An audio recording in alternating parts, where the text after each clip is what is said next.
Hello, my name is Tylluan Penry. Here I am in my scriptorium again, which you'll understand why I called it that in my previous video. And I'm a solitary pagan witch. I'm an author and the founder of the Wolf and Howl Press. And today's little chat is about doing our research. Now, this was one that came up on social media where somebody decided they wanted to write an historical novel. And I was quite interested because I like writing historical novels. I've done 3, I think, coming. Third one is coming out soon, and I quite like doing them. But this person wanted to write an historical novel about a period she really knew nothing about.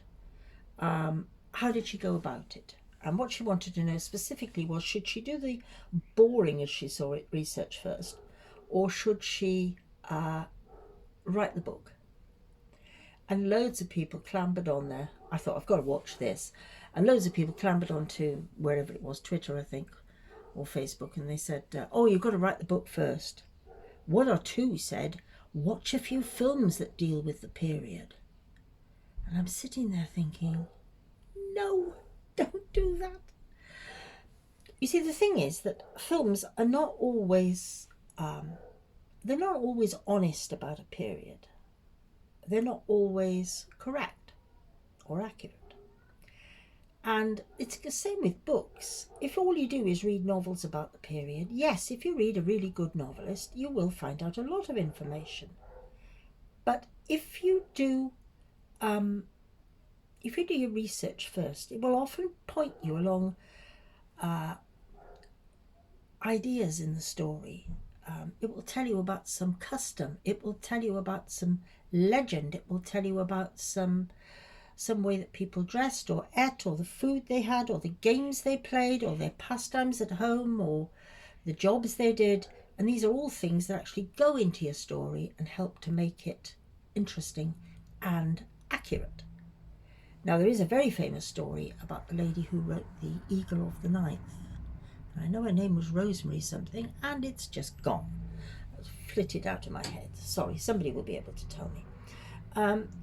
And in one of her books, she wrote that there was a Roman fort on a particular mountain. Now, as it happened, there had never been a Roman fort discovered then, the time she was writing. There had never been a Roman fort there, as far as anybody knew. But she stuck to her guns and she said, well, according to all my research, there should be one there. So she put it in her story, which is a bit of a risky thing to do. But in later years, it turned out they had discovered that, yes, indeed, there had been a Roman fort there. So, I mean, sometimes you do have to go with your gut instinct. But she could only do that from a point of knowledge. She did it because her research led her to believe there must be one there. Not because she imagined that there ought to be one there. So it's a different thing. So please do your research. And anyway, this woman, she decided that everyone was giving her the go-ahead to just write her story, and she would write it and then do the research. A couple of films, maybe a few websites, and that would do. Now, I'll tell you something about my books. They're usually about 320 pages long for the adult and young adult historical stories. But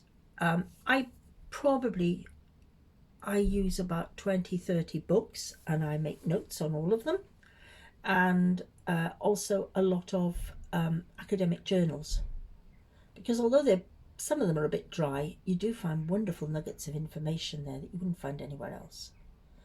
So that's my advice. Please, please, whatever you're writing, whether it's fiction or non-fiction or a spell or even a recipe, do your research. As a witch, you need to know what you're talking about. And if you just rely on Google and a few websites and a few bits and pieces and a film, you don't. Because once you've done your research and you look at these things, you realise how inaccurate some of them are. Mind you, so are some academic journals, so we won't go there, but still, do your best. Do what you can. Okay? And best of luck with it. I always like people to fulfil their dreams. You want to write a book, you go and do it. Okay? And thank you very much for listening. Bye.